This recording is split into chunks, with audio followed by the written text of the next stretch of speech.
আজ একটা Korean dish একটু বেঙ্গলি স্টাইলে বানালাম। প্রথমে একটু গরম জল করে নিলাম। এরপর একটা বোলে চালের গুঁড়ি নিলাম।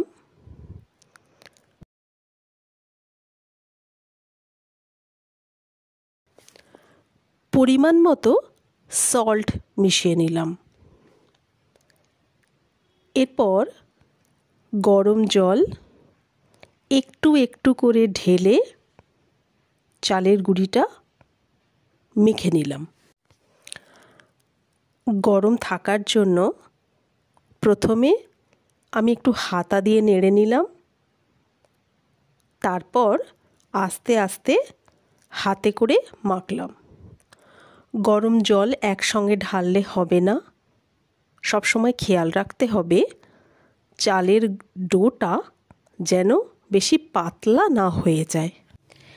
এরপর চপার বোর্ডের ওপর রেখে চালের গুঁড়িটাকে হাতের মাধ্যমে লম্বা করে যতটা সম্ভব সরু করে এইভাবে তৈরি করে নিলাম। তারপর ছুরি দিয়ে ছোট ছোট পিস করে নিলাম। পিসগুলো আপনারা আপনাদের পছন্দ মতো যে রকমভাবে করতে পারেন।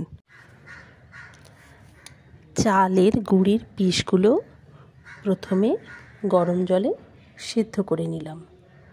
খেয়াল রাখতে হবে পাত্রের গায়ে চালের পিসগুলো লেগে না যায়।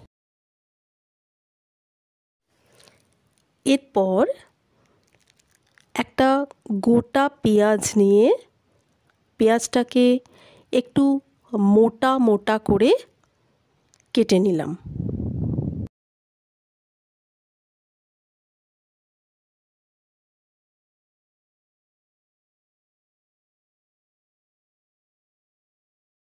একটা ক্যাপসিকাম ছোট ছোট আকারে সাইজ করে কেটে নিলাম।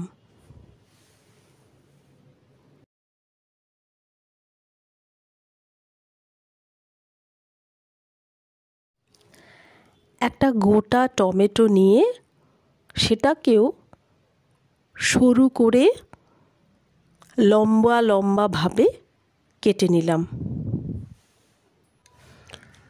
আপনারা চাইলে পছন্দ মতো অন্য সবজিও দিতে পারেন। এবার একটা ফ্রাইং প্যান বসিয়ে তাতে পরিমাণ মতো জল দিলাম।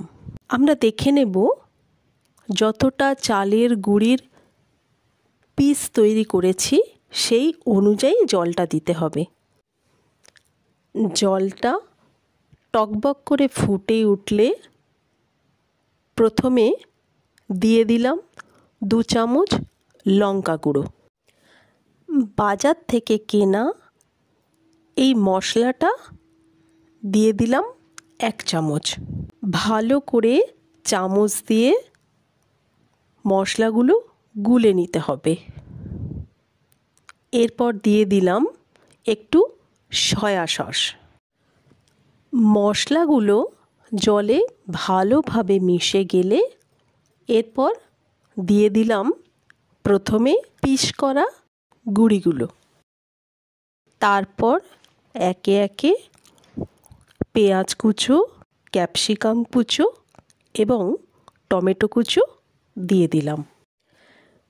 বেশ কিছুক্ষণ নাড়াচাড়া করার পর যখন একটু মাখা মাখা হয়ে আসবে তখন উপরে সাজানোর জন্য দিয়ে দিলাম একটা ডিম সেদ্ধ। তৈরি আমাদের কোরিয়ান ডিশ।